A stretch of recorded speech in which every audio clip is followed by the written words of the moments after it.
Welcome into the official. We've got a great show for you this week, per usual, and we're going to change it up a little bit. It is time to take a sneak peek into 2025. So I feel like we've covered 2024, and we will still continue to refine that. But at this point, we've talked 2024 almost to death. We will dig real deep. We're going to end up giving you G5 show. We're going to give you the 3-star show, all that good stuff. But for the most part, 2024, most guys are committed. We know where they're going. We have a pretty good feel about who they are. It's time to take a look into 2025 and how you can use this information. It's not simply just for kicks. If you have picks, or if you are, for instance, in a league like the program where you're going to be recruiting guys this year, you can kind of maybe put a little bit more of your recruiting efforts into a certain position, knowing the next year it's going to be weak at that position or whatever. So you can always look, it's always helpful to look a year or two ahead. And so that's why we're going to dig into 2025 top end recruits. What's the cream of the crop coming up in 2025? This is the official.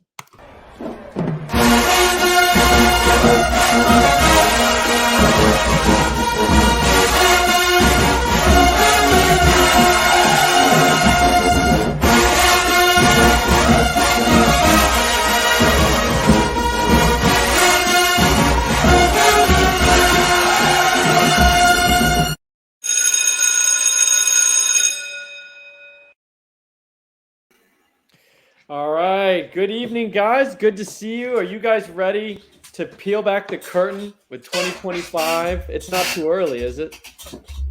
It's never too early, man. That's right. I like that attitude. All right. Well, before we get started, we have a lot to cover, so I'm going to make this quick. Go to homefieldapparel.com. Enter campus number 2, Canton, to your promo code. Get 15% off. Amazing college merchandise. I talk about them every week. If it's your first show, go listen to another show or just go to the website. Check it out for yourself. Amazing college merchandise. Also, check out campustocanton.com, our parent website. Memberships as low as $2.99 gets you tons of tools, tons of things for you to make your own judgments on players, both at the college side and going into the NFL, whether you play Dynasty, whether you play Devy or C2C or college fantasy football. We've got something for you as low as $2.99 per month. Okay, that's out of the way. We're going to speed through because we got to talk about the next guys, and that's who's coming up in the 2025 freshman class. 24/7 on 3, probably rivals, although I don't really check rivals that much anymore. They all have star ratings for these guys. They've got their initial, top 100 players. So these guys are ranked. Most of them do have some junior tape out. Some of them are still sitting with sophomore tape, but I think there's enough here to start forming opinions. What's the class going to be like? What the position group's going to be like? And we're going to kick it off with, I believe, is he number 1 player in the country? He's definitely the number 1 QB, Bryce Underwood, out of Michigan, uncommitted, I believe. And Matt, I'm just going to send it to you. You created a composite ranking. We all agreed Bryce Underwood's number 1. The services agree Bryce Underwood's number 1. I'm going to play his tape and tell me and our listeners why you think he's QB1 in 2025. Yeah, I mean, it's pretty straightforward. He's a very, very high upside pick. I mean, you can see it if you're watching. He has a really big arm, a really fast release too. I mean, he gets it out really quick, and he's pretty mobile and athletic too. So there's just a lot to like there from his athletic and physical profile. And I think he's doing pretty good statistically this year too. I think he's a 65 or 67% completion rating, only 1 interception. So that's looking good. I did watch some camp stuff from him from this off season, and he definitely has a lack of touch at the moment. He kind of just full speed whips every ball at the receiver. Doesn't really put much art on like any throws. It's all just line drives, and a bit inaccurate at times too. His ball placement, he kind of he's peppering around guys at times, but still young, still just entering his junior year, and massive upside. Yeah, I think we talked quite a bit about like we stay away from raw guys sometimes, and we say you are who you are for the most part. But I think when you're looking at sophomore or junior in high school tape, there's probably still actually some room to grow. And so I think you can project a little bit at this point. Yeah, I agree with everything you said. I think he's been the QB1 since the initial rankings came out. I don't think anything's changed that. He's got like 700 rushing yards, I think, last year as a sophomore. So definitely a dangerous runner as well. All right, David, we're going to kick it to you for QB2. Not a unanimous QB2 for us, but you and me both have George McIntyre sitting at number 2. Matt, I think, has him at 3. So we all agree he's pretty good. He's the the services have him mostly at 2. Tell us about George McIntyre and what are you seeing with him? Yeah, so he's like a really tall, lanky, like he's like 6'5", 185. He's gonna have to fill out for sure. Also a really good basketball player. He's kind of a weirdo athletically though. Like the 40 time I found on him was like a 4.98, which is a little bit strange, but I thought he was pretty spry and he had a little bit of burst in the pocket. So as far as like his movement goes, I wasn't too concerned about it. But really live arm, can throw off platform, can really stress a defense for sure with his arm. And you can see he can improvise, do off platform stuff. That was pretty cool there. Yeah, I mean, all the top teams are in on him. Well, one caveat, I believe his team is like not very good, which is always makes me a little nervous that he can't like lead his team to be like it's like a winning record. And I believe he's still a little behind the ball as far as efficiency goes. So it's something to look at to see if he progresses in that manner. But I think he's got a good ceiling. Yeah, I think Brentwood's Academy is a fairly smallish private school in Tennessee. You can see in those clips, like his O-line was just a complete sieve. Defenders getting in the backfield. Interesting you mentioned basketball. I feel like, yeah, he moves almost like in the paint. If the pocket's the paint, he can like really get around. But then as far as like game-breaking, scrambling, I'm not sure. But he was very creative, I think, in finding space to throw the ball. Yeah, he looks pretty good to me, but I think it will be interesting to see. I mean, that competition can't be very good, and if he can't lead his team against bad comp, that's tough.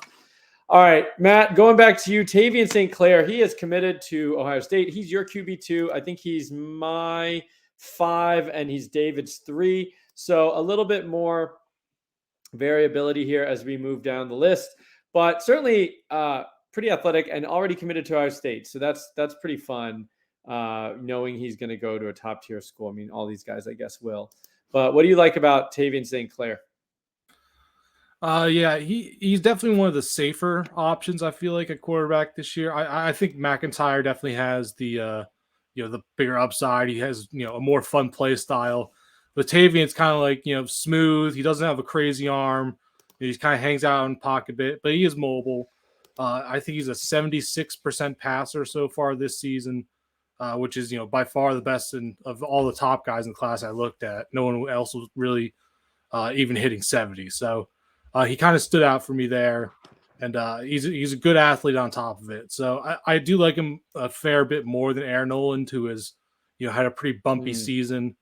So I'm not really too afraid of the internal competition there for him. Yeah, the motion looks a little funky to me. I thought he's athletic and he's going to be dangerous as a runner. But he didn't look, I don't know. There's something about him that didn't look like a really slick QB yet in terms of his QB-ness. But he could tighten that up and get more efficient and get more sharp as the time comes. Obviously, he's completing passes though, like you said. All right, now moving down the list. Now this guy is rated a little bit lower, but Dave and I both like him. I think we have him as our QB4. Matt, I know, did not like him, so this will be an interesting conversation. But David, Carter Smith out of Bishop Vero down in Florida. What do you like about him? I think we like kind of the same things, and he's our QB4 in this class. Yeah, I could kind of tell that he was a baseball player when I was watching him. He does a lot of different arm angles. He's a pretty good improviser. I thought he had a good arm. as of 2 years ago, he had a 91-mile-per-hour fastball. Like he is actually considered a pretty highly rated baseball prospect. So I thought his arm was pretty good, and he had a lot of tight window throws, a lot of cross field throws, and I thought he moved pretty well. Like that's like an Yeah, athletic that's a throw big right throw. there. That's a big throw. Yeah. So I thought he had quite a bit, and he looks pretty natural to me. Like the arm, there's the mechanics in general. It's pretty tight. It's pretty like everything's pretty clean. I thought mechanically. I kind of agree, and I thought he was a dangerous athlete runner, Matt. Just because you told us, pre-show, you really didn't like him, weren't that impressed. So like, do you pretty much disagree with what David and I are seeing here? And you did say I think you got a poor ball velocity, which I didn't know I what did the number not. was. I did not check it. No. Oh, okay. No, I mean I wasn't deep diving on a lot of these guys, but I did watch his Miami Miami offseason quarterback camp, and I think he kind of underwhelmed me there, and just the tape in general. I didn't see as big of an arm as you guys did, but a 92-mile-per-hour fastball, that's pretty darn good. So maybe I'm just off on this one, but no, I didn't really. I wasn't in love with what I saw. Okay, that's fair. I mean, I think once we get some real numbers on these guys, and maybe we get some breakaway data at some point, that'll be helpful. The tape is hard, especially I think judging ball velocity and things like that. But I thought he was a pretty interesting athlete, pretty fun looking guy. And then Ty Hawkins comes in, I think, as our fifth. I had him pretty high at number 3. He's smaller, but I'll just talk about him briefly. 65% this year, 10 yards per attempt, either this year or I think I tried to get as much up to date, but this could, and then I think he had 500 yards on the ground last year, because this year we don't know how much he's got rushing yet. I said he's got slightly clunky delivery, but a strong arm, can make plenty of throws. I thought he showed some touch and some power. And then he is a dangerous runner, which of course is always going to be weighted heavily for me, especially, when we talk about fantasy potential and fantasy points. I really like Ty Hawkins, currently committed to TCU, which is, I think, a place that we can see some fantasy points, not necessarily this year too much, but typically. And then there's 2 other QBs we should probably talk about briefly, partly because they're rated so high. Antoine Hill, David, I think we feel the same way about him. He didn't make anyone's top 5, and he's just recently committed to Colorado, and he's a pretty highly rated prospect. What are you seeing with Antoine Hill? Yeah, the landing spot seems pretty fun. I mean, obviously the Colorado offense has been really explosive. I didn't really like his footwork. That was like the one thing for me. I thought his feet were pretty heavy. A lot of times he's just kind of like standing there. Didn't seem real spry. That's like a big thing for me. I'm looking for like guys that are pretty spry, pretty twitchy. Didn't necessarily see that, but he does have a big arm. He is highly regarded. The landing spot's pretty solid, and they've been getting pretty good receivers as well. So I could definitely see him being successful on the college side. I just don't know that I really see an NFL guy personally. Yeah, I think the footwork is something I couldn't pinpoint it, but when you mentioned it, I was like, yeah, I think that kind of resonates with me. Just kind of looked a little bit heavy footed, and even for a pocket passer, we don't want to see that. And then we have Deuce Knight, committed to Notre Dame, I believe. Matt, he's rated, he's like a top 10 guy. What did you see with Deuce Knight? Do you have an opinion here? Oh yeah, I just think he's a fun player. First of all, he's big. He's got a huge arm, lefty, very athletic. So he's just baseline there. He's got the things that like. I think he's like a 65% completion rate guy, somewhere around there. Better than you expect. Right up there with some of the other big names in the class. Higher than I think McIntyre. I'm pretty sure. So I don't think he's that much rawer than a lot of these guys. And, I guess Notre Dame, I think he could probably, come in and beat out CJ Carr, who I don't think any of us are very high on. Yeah, that's true. All right. So those are your QBs. Those are an initial, I think we gave you, 7 names. And like most classes, there's like a clear one and then kind of a hodgepodge after that. And that's really honestly what you can expect most of the time. Moving on to running backs, we have a unanimous RB1 And I think it's a common. I noticed this year. Did you guys feel like a lot of these top guys, at least as it stands right now, are really light? I mean, we're talking like 175, 180 for a lot of these guys, except for a few that we kind of bumped up, I think, towards the top of the list. Is it just me? I don't think anything more normal. Okay. Well, the guy we all have as number one is Ousmane Chroma. He's out of Georgia. He's 5'11", 200 pounds. And David, why is he your RB1? Well, he's probably one of the freakier guys in the class. Moves really well laterally. He's already like the size that we want, like 6', 215. He hit 22.6 miles per hour, which is pretty crazy. I didn't realize that. Wow. Yeah, so I don't know. I feel like the sources are like a little bit slow to that. Like, he's actually like really, really fast. I don't know where he's probably going to Georgia. I don't really know though. So that'll be interesting to see how productive he is on the college side if he's going to get stuck in a committee. I don't think he will because I think he's just too good. But yeah, you can just see like he moves well. Just overall really good athlete. Yeah, and I've got him down. I mean, the athletic and the breakaway speed is one thing. We like to see it, but I also had him written down and just said like incredibly tough runner. I mean, just one of the absolute beastiest runners, just like running through tackles, running through people. Seemed to have good balance too. And then if you can top that with breakaway once he gets out of the scrum, that's pretty impressive. I also thought I just saw right there downfield catch. He can catch. Look at that. I mean, over the shoulder, down the sideline. That's pretty nice. So he's kind of got all those check boxes that you're going to be interested in for a running back prospect. And then he's going to go to a stud program as well. Then, you guys... Come on. You're not going to leave me out of the Chroma talk. All right, go. On, sorry. We talked before. All right, sorry. Go ahead. Another note, 700-pound deadlifter as a sophomore in high school is pretty insane. And for me, he is going to be my highest graded running back since I've been doing this. He's easily a tier 1 guy for me, better than Singleton. I think he's pretty can't miss at this stage. Love to hear it. All right, so Matt's starting to get his sea legs here. He had his number 1 receiver in this class, and now he's got his number 1 all-time running back ranked since we've been doing this. That's a big statement. That's a very big statement. So thanks for jumping in there. I'm glad you got that out because I would have skipped just to keep the show going, but that's very important nugget there. All right. Then we got I guess it's Bo Jackson 2.0. I mean, I don't think this is his son. I think it's another Bo Jackson, but he's a running back. He's big. He's fast. He's out of Ohio. He's y'all's number 2.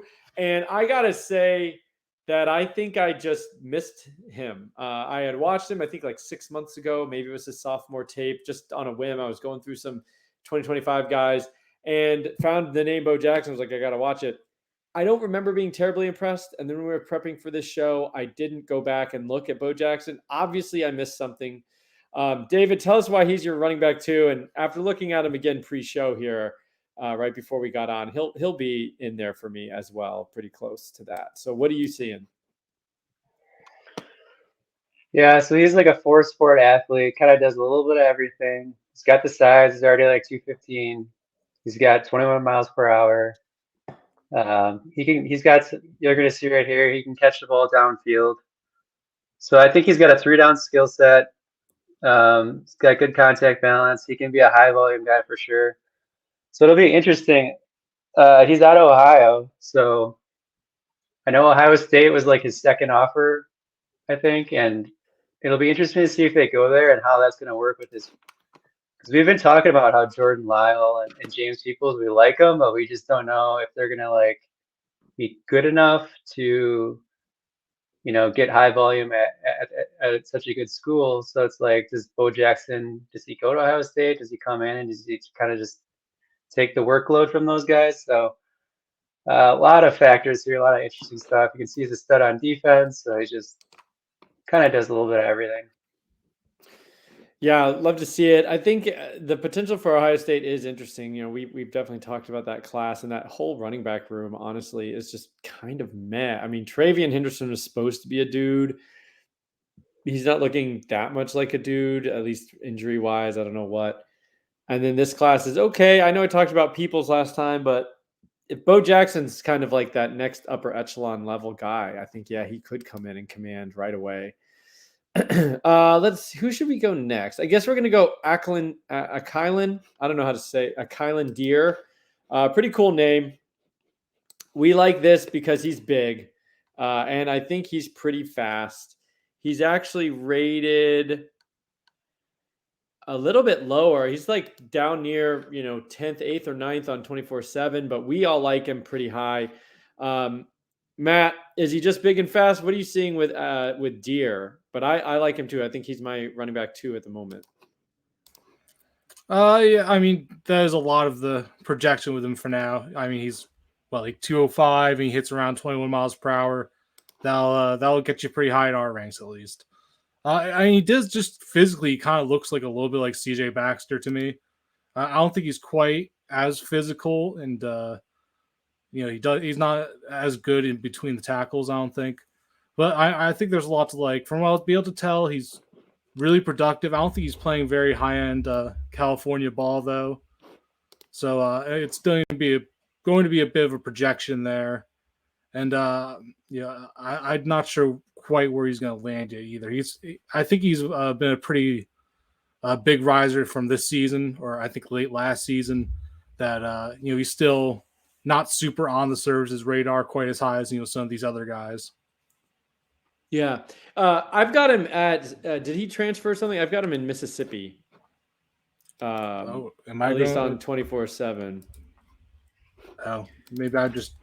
So maybe he winds up at Ole Miss. I could see that. Unless he rises up and starts getting some high level offers or something like that. Oh no, you're right, Mississippi. Who am I thinking of? Okay, well, just ignore me. No, that's fine. I mean, I'm usually the one making these mistakes. It's no big deal.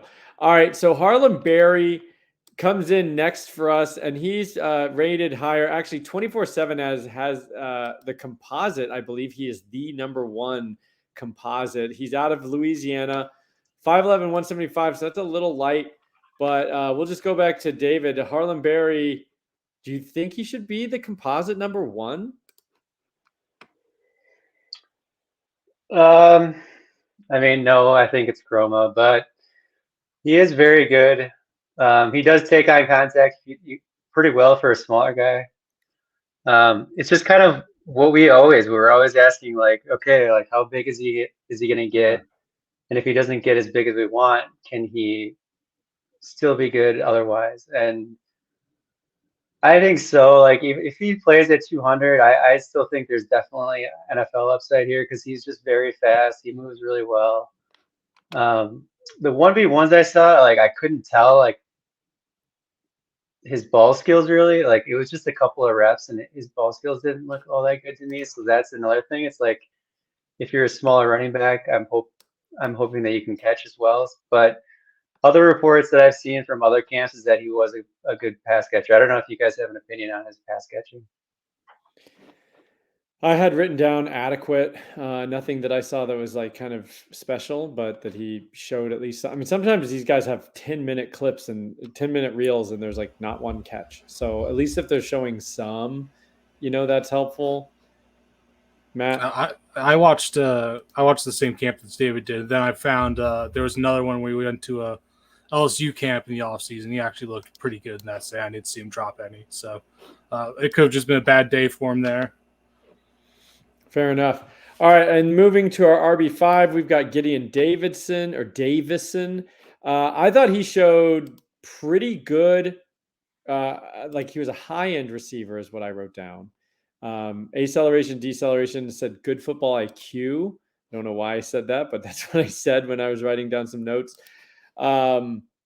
David, I said he had some ruddering. Did you see that? Did you notice that as well? I know we've talked about ruddering before. Yeah, I noticed a few plays where he was ruddering. Right there, Right there, you can see it. Yeah, because I can't get a good feel for him honestly, because I didn't have enough time. I was scrambling. I watched like 3 plays, and he That's was that's a sweet play yeah, though. that's pretty good. He is freaky. Like he looks freaky to me. Like when I looked at, I found some pictures of him on Twitter, and he looks super shredded. Like he's got like no body fat, and a lot of his athletic marks are really good. And yeah, as you can see, he can catch the ball. So I don't know what you guys think, but he's like almost between like a scat back and like a 3 down like workhorse type guy. I wasn't really sure exactly what to think about that, and maybe he just gets into like a bit of a platoon with Ezio. So I don't know. I'm sort of stuck on that part of it. I don't know. What do you guys think about that? Yeah, I think he's pretty close to Ezio. Uh, yeah, it's tough. I don't think size will really be the issue. I think he'll probably be pushing 200 by the time he's on campus. So I wouldn't really be too concerned about that part. But yeah, I mean, both are very pretty high end athletes. I think Gideon has slightly better numbers at this stage, especially considering he has 2 more track seasons left. He'll probably be well over where Ezio Mume is now. So it's tough. I think it really just hurts both of them because I don't think either of them can be really a workhorse with the other in the backfield with them. All right, Matt, I got to ask you. Well, I mean, David too. Honestly, either one can answer, but Jordan Davison is the guy out of Mater Day. He's been taking snaps from Nate Frazier. We've been saying, oh, the 2025 guys actually may be better than Frazier, but he didn't make our top 5 here. Nobody's top 5 for Jordan Davison. Matt, like 1 or 2 sentences on why he didn't make it. I thought we've been kind of talking him up, but when you sat down to look, were you less impressed? Yeah, pretty much. He just did not have any juice really, and he wasn't really as good, nearly as much of a tackle breaker as I was expecting. Like he was, going down on pretty much first contact on all of his highlights for a 200+ pound guy. It was pretty disappointing. Yeah. Okay, and then I'll just mention briefly Anthony Turbo Rogers. He's 24/7's #1. He's going to be rated very high by almost all the services. I looked at his sophomore tape. I thought he's lightning fast, no doubt. I think did we got him at 22 plus? Yeah, I got him at 22.1. So 22 is an elite number for max MPH. But we're not sure if he's a great running back. I mean, he's a great athlete. He's got good body control. I think he's going to make some big plays, but he transferred to IMG and he's sitting kind of behind Jarrett Gibson, who's the 2024 running back that we've talked about. So he's not terribly efficient. And when he stepped up in class down at IMG, it's been a little bit of a different outcome. So, and he's small. He's 185. So he's like 5'8", 185. So, having a tough time projecting size. He's very fast, but if he's not efficient and we can't get his size, those are some bad ingredients for like kind of a gadgety big play guy, but not a consistent producer. And so that's running back. I feel like we should have talked. We need to mention those 2 guys who did not make our top 5. But let's move on to receiver. We've got quite a few to talk about as usual. But I thought we were going to have a consensus wide receiver 1, but it looks like we didn't. I want to ask David, why Dakorien Moore over Ryan Williams? I thought we were all going to agree on Ryan Williams, but it looks like you guys both came in with Moore. Yeah, I was watching the Under Armour top or 50, whatever it is, underclassmen. Like the 1v1s, man, he just looked so explosive to me. And he moves just really well. I think he's a better, bigger athlete than Ryan Williams. He's 22.6 miles per hour. Gosh. So that's going to put him in I would feel like that comfortably puts him in the 4.3s. I think Matt, I don't want to steal your thunder. You can talk about like the comp that you had for him, but like he's sort of a little bit like Micah Hudson. I feel like from the last class, maybe not as good after the catch, but I think he is really good after the catch. He's super coordinated. He's going to go up and get it. I don't know. I just thought he was a well-rounded receiver. I didn't really see any weaknesses. I just thought he was a little bit bigger and a little more explosive than Ryan Williams, personally. Yeah, I mean, Matt, anything to add there? I thought he was. I have written down. I said lethal yak. I thought he was incredible with the ball, and I thought he was really, really good. I agree with what David said. I mean, I have him almost 1-2. Anything additional for Moore? Yeah. I mean, for me, he's going to be up in that Mika Hudson type area for me, grading wise. I mean, athleticism wise, and David said 22.6. He's a really good track and field guy too. Great vertical jump, great ball skills. I mean, he's got a bunch of one-handed plays that I saw just scrolling through Twitter. I kind of comped him a little bit to Odell. It might be a little lazy concerning the LSU connection, but I just kind of see it. He's got that athletic ability. He's got the hands, got the after catch ability. He's pretty refined, much more refined than Ryan Williams is, I think. I think he works with David Robinson. Do you remember David? I think it was David Robinson. I forget. He works with one of the bigger Texas wide receiver trainers out there, and Okay. I just think he's he just really doesn't have any holes, and he has such a good athletic profile on top of it. All right, Dakorien Moore. And statistically, he's fantastic too. Looking good, producing really well on one of the top teams in Texas. Yeah, I mean, you love guys out of Texas for sure. All right, well, Ryan Williams, I'll talk a little bit here. I mean, I think we all like him. You guys have him as your 2. I have him as my 1. And the reason I had him as 1, I just thought he looked. I know you actually, interestingly enough, just said you thought Moore was more refined. I thought Ryan Williams looked incredibly refined. I mean, this is junior tape. He's got some blocks on there even. But I thought he just looked really, I think I wrote down, like, he just looks like he knows what he's doing as a receiver out there. Almost a professional level, just kind of like body control. And I just thought he really seemed to play the position extremely crisp, extremely, tight with routes and all that. On top of that, he definitely has, enough top end speed. He's a fast guy too. I thought he had some nuance to his game, but not a ton of hard breaking ins and outs, that kind of stuff. So would be looking a little bit more for some route running evidence, I suppose. But otherwise, he just kind of looked like he really had a good sense of how to play a wide receiver that I think will carry over to the next level. I'll throw it to you guys. He's your 2, so you like him as well. Anything to add, or something you didn't like that I seem to like? Yeah, we both watched. He was also at the Under Armour Future 50, and I don't think he really had an awesome performance there. I think that's really kind of what initially separated Moore from him for us.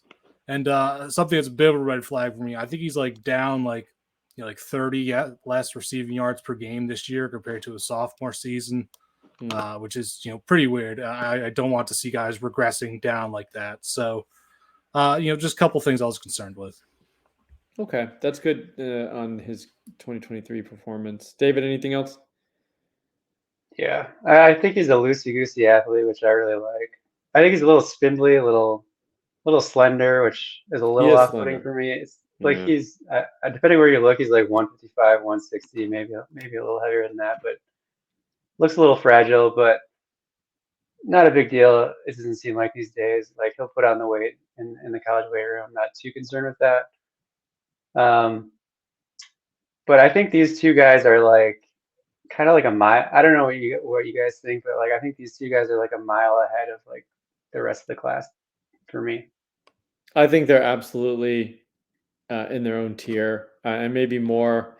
By the time it's all said and done, will be in his own tier based on how y'all are talking about him. So let's move on to another Alabama commit. Ryan Williams is committed to Bama. Moore is committed to LSU. Jamie French, another Alabama commitment. I don't know what to say. I think, David, I'll let you talk about him because, I mean, we've talked a little bit about kind of, you said you're a boring wide receiver guy now. I feel like that's kind of what he is. He's he's going to be a consistent, maybe a possession type receiver. Not kind of just a balanced all around good, but nothing that you're wow when you watch him. Yeah, that's my new brand. I like the possession guys. He's really smart. He knows what he's doing. That weighs a lot for me at this point. Um, Athletically, yeah, he's in like 25th percentile. Matt and I were talking. He really is kind of like a Josiah Trader for us, which I think he'll end up being in my Trader will end up being in my tier 2 for the 2024 class, just because it's a lot of the same things. Like, I think he knows what he's doing, but he's also like around there, around a 25th percentile athlete, which I don't love, honestly, betting on that type of guy like for the long term, because there's just not that many There's not that many successful NFL guys like under 50 percentile athletes. Just there's just not that many. It's like CeeDee Lamb was one of them. What was the other one? It was like Jarvis Landry, but it's a small group. And I saw the comp on3 was like Calvin Ridley. I just don't think he has that type of juice personally. Maybe he can improve as an athlete, as he gets older and stuff. So that's something to kind of watch for, to see if maybe he looks a little more explosive, this year and next year. Also, the way things are going in Alabama now, I mean, I'm not going to declare the program, officially over, but like we can't, the way we were betting on Alabama's skill positions the last 3 years ago seems you can't quite do that right now. All right, I'm gonna talk about a guy who you guys did not rank in your top 5, but man, I just loved what I saw out of Derek Smith. My notes for this guy are he's a ball player. I said he's got multiple OMG plays on both sides of the ball. I think he has acceleration, change of direction skills.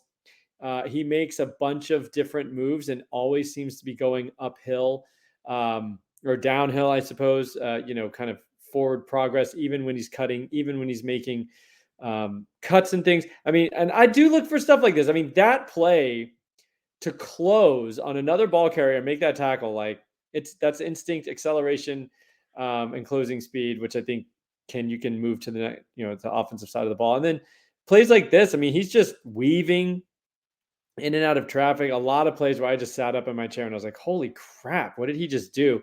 So, that doesn't happen terribly often. And when a guy's got 3 on his highlight tape, I'm like, all right. So I was pretty impressed. I think he's listed as an athlete some places. So he might be kind of raw, but I was pretty impressed. Matt, any thoughts on Derek Smith? Did you take a look, and is he a wide receiver, or is he maybe going to be an athlete? No, I'm pretty sure he's a wide receiver, and I mean he's really fun. I definitely won't deny that. He's a bit like the Nitro Tuggle of this class, kind of. Okay. But he was also at the Under Armour Future 50 that we mentioned like 15 times tonight, and he was one of the quieter guys there. I don't think he necessarily looked bad, but he didn't really have very many, or if any, standout plays. And so I'm thinking he's probably a good bit raw at the moment. So that's pushing definitely a top 10 guy for me at the moment. But I don't think he's quite nearly as refined as any of the other guys I have in my top 5. All right. Good to know about the camps. I didn't get around to looking at some of those for this show yet. And then we'll move to a guy that I did not have, and you guys both have in your top 5. Dymond McCutchen, who is David's 3 and Matt's 4. Matt, talk to us about McCutchen here. 43 for 708. That's a big yards per reception. He's really just a really good all-around guy. I mean, he's got pretty good athletic testing. He's got really nice ball skills. You can go up and get it. He's got some nice one-handed catches, and a pretty refined guy too. He does work out with Margin hooks. I remember that one specifically, and I think that shows definitely on his tape. And he was another guy at the UA Future 50. He didn't have very many reps, but he did look very good the ones he had. Just visited Ohio State last weekend and left there with an offer. So he's definitely somebody whose stock is trending up a good bit at the moment. And I just think he has a super well-rounded skill set. David, anything to add? He's your 3. Yeah, so I think he's pretty polished. I really prefer these guys that have like these private wide receiver coaches, like you mentioned, Margin hooks. Like Their footwork is really good. You can see he's like really agile. He's just like he's such an Ohio State wide receiver to me. Like when I watch him, and he's got a 22.7 long jump. I just like to see that. It just since I don't always trust, like I can see burst, but then it just sort of solidifies it for me. So I think he's got the burst, and with 21.2 miles per hour is plenty fast enough for me. So I just think, and the ball skills, yeah, I just think he's just very well rounded, and he has more juice than like Jamie French to me. So that's why I had him ahead of him. Okay, fair enough. You can keep talking. We'll go on to Marsh, who you guys both have as your 5. So then we'll throw it to Matt afterwards. But David, Andrew Marsh here, looks like that's in Texas because that looks like a field I've seen before. Yeah, he's got a lot of good athletic markers as well. He's kind of like this mid-sized guy that I've been gravitating towards, just, you know, like this 6 foot 180 guy. But yeah, he's hyper productive. He's been really productive on a good team with, you know, with good. And he plays with Zachariah Sample, who's actually a sleeper that we like in the 2024 class. Also works with the private. I'm pretty sure he might also be with margin hooks as well. But like I honestly, I was like struggling to find like the 5th wide receiver I was like kind of passionate about, honestly. I didn't go super deep, I didn't have enough time to go like super deep, but I think like for a guy that's not especially tall, he might be a little high cut. And so like sometimes his change of direction is just okay. I wish it was like a little bit better. And the more I combed through his highlights, I thought his ball skills were a little shaky. Like he had quite a few double catches and stuff, but he's pretty well rounded in general. And I think every time I see him, I think his route running gets a little bit better and he looks a little more smooth. So I'm hoping that it continues to ascend. Anything to add, Matt, for Andrew Marsh? No, I think David covered that pretty well. Okay. And then I will wind us up here with Isaiah Mosey, who is my wide receiver 5.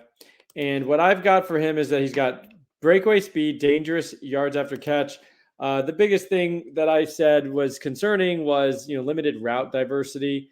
But, that can, looking at more film over time, maybe we'll see some more stuff. You never know who's putting these highlight clips together, but kind of seemed to be a lot of long plays and some, the classic, like you either throw it deep or you give him a screen. But I thought he looked pretty good, and the acceleration here is pretty awesome. Pass number 3 there, and then making some cuts. I just thought he looked really fun, really athletic. Matt, was there a reason that he was not? Did you look at him and have any thoughts about him? Yeah, I mean, I thought he was just pretty straight line. I didn't really see very high end ball skills, and another guy at the UA Future 50 that kind of was overshadowed by a lot of other people. Okay. All right. So before we end it, I was about to say, yep. Go ahead. We'll review the top 5. You want to go to QB and just run it? So our composite, Bryce Underwood, unanimous QB1. George McIntyre is number 2. We talked a little bit about McIntyre versus St. Clair. But Matt thought St. Clair is a little more safe and going to Ohio State. We like that. And we're not sold on Aaron Nolan. So thinking early playing time, not a concern. Carter Smith, Dave and I liked him. Matt did not have him in his top 5. So we're differing opinions on Carter Smith. And then Ty Hawkins finishes up. He only made it into my top 5, but we were kind of split among the QB 5, and he was like slightly higher, although not in the top 5 for the other 2 guys. So that's why he ended as the composite QB 5. And so now we've got a unanimous RB1. Matt has Chroma as his highest rated running back ever in 3 years. This is our third full class. Mm-hmm. So 3 full years doing this, highest running back we've rated, and we've had some pretty good guys like Cedric Baxter that we were kind of excited about, and Justice Haynes and Nicholas Singleton for that matter. Chroma beats all of them for Matt. And Bo Jackson playing pretty good, looking like his namesake, although unrelated to the Bo Jackson, but looking pretty good anyway. Running back 2, Deere, big and fast as the running back 3. You'll notice that our list is always going to, kind of gravitate towards 200 plus running backs. Harlem Barry is slightly undersized, but looks pretty good out of the state of Louisiana. And then Gideon Davidson looks kind of like an all-purpose, useful running back in the mold of Ezio Mume from the 2024 class, and both going to Clemson, as a matter of fact. And then we've got Dakorien Moore, wide receiver 1. And I got to say, I really liked him, and I may have been convinced after talking to these two guys here on the show, he might end up being a unanimous wide receiver 1, which would probably make the first time in history we've had a unanimous RB1, receiver 1, quarterback 1. We'll see if it stays that way. Ryan Williams, very good player as well, just maybe lacks a little bit that upside compared to Moore. And then Jamie French seems very safe and solid, but nothing to hang your hat on athletically. Dymond McCutchen looks very good. David said he is your classic Ohio State wide receiver, which we like that. That's been pretty good for fantasy and pretty good for NFL draft capital over the last 4 or 5 years. And then Andrew Marsh out of the state of Texas. I'm never going to bet against a Texas receiver. Looking good at wide receiver 5. So there you have it. A very, very early look at where this class stands heading into a year and a half out. Although these guys, some of them are already committed. And you're going to have signing day in December, and then you're going to get staffs pushing for commitments for the 2025 class. Not that long. I mean, we're talking 3 months, and these guys are going to start committing in waves for this class. So it's really never too early. And then in terms of, and I'll throw it to you guys real quick, in terms of position groups, it seems like running back is definitely going to be better than 2024. Would you agree with that? And where would you say receiver is versus 2024 as of now when you've looked early on? I think the running backs at the top are definitely a big upgrade. I think between Harlem Barry, Bo Jackson, and Chroma, I think those 3 are probably better than anybody in the 24 class. And then I feel like everyone else is kind of about the same. So really just the top and then depth about the same. Wide receiver, I think, we said it, the 2 at the top are very good. Moore is extremely good. And after that, there's a pretty big drop-off, I think. There aren't a ton of guys I'm really that into at the moment. Okay. And then David, quarterback.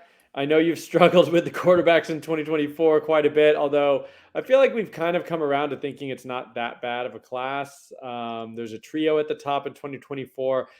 What about 2025? I mean, Underwood, and then it's hodgepodge. We'll see how these guys develop over the next year and a half, huh?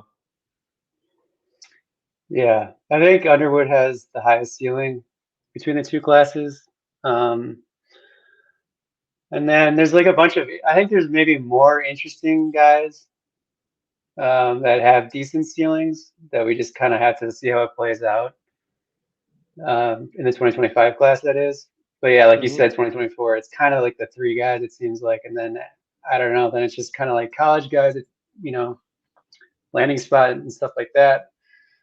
But yeah, I'm interested to see especially how St. Clair, because like obviously going to Ohio State, you can be, that's going to put you on the NFL map for sure. And then McIntyre, like you can just see like he's got upside. He's just a string bean at this point. He's got some development to do for sure. And he's really tall. I mean, if he's truly 6'6", sometimes that's too tall, but I guess we'll see. Maybe he's really 6'5" or 6'4.5", and that would actually be better, I think. All right, guys. Well, thanks. This was a great show. It's always fun to bring up new names we haven't talked about before and really see, those next guys in line. Appreciate all the hard work you put in, and I guess that's about it for this week. We'll do it again next week. This is The Official.